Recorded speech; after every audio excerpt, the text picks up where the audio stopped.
Minnie the Cat is the second episode of Mickey Mousekersize, and this is brilliant. Mickey's Mousekersize is actually a spin off from Mickey Mouse Clubhouse, and to be honest, it feels a little bit more juvenile, by which I mean I can watch Mickey Mouse Clubhouse as an adult. I watch it to analyse it for educational benefit, but I also find it to be quite a lot of fun. There are little jokes in it that are not adult in humour, but there are things that you can appreciate at any age. Mickey's Mousekersize is definitely aimed at a younger audience and the younger bracket of the target audience for Clubhouse.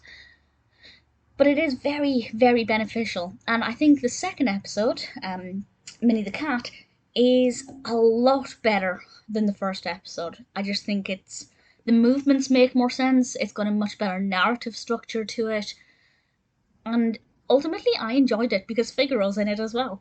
In this episode, Mickey, also the costumes, Minnie's workout outfit, the pink outfit, I think is beautiful.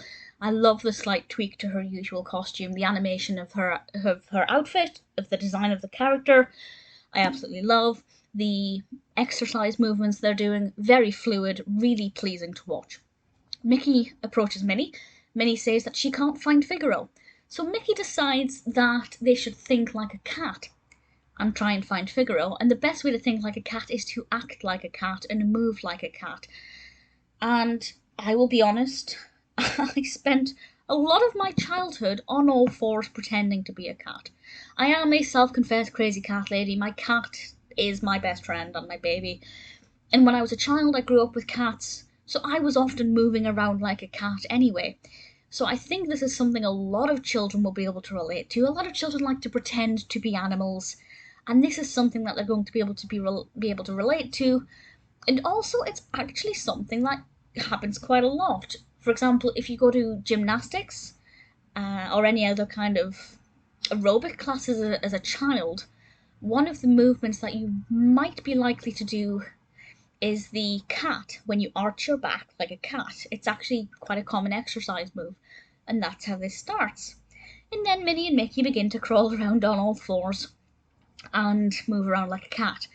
And I think it's something that a lot of children will definitely copy, will definitely be doing already. And I think it's really great that it kind of speaks to their level. And of course, the narrative aspect of it, they do this as they try to think like Figaro and move around like Figaro, ultimately to lead them to Figaro. Figaro is my favourite Disney cat, on par with Ambrose. No, maybe slightly higher than Ambrose.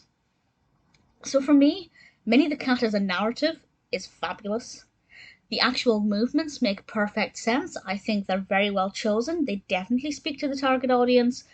The movements themselves are very beneficial. You're working a lot of different joints and a lot of different muscles, even though you don't necessarily feel like you're doing that. I spent most of my childhood pretending to be a cat anyway. This is something I would have loved. So far, definitely my favourite Mickey's Mousekersize episode.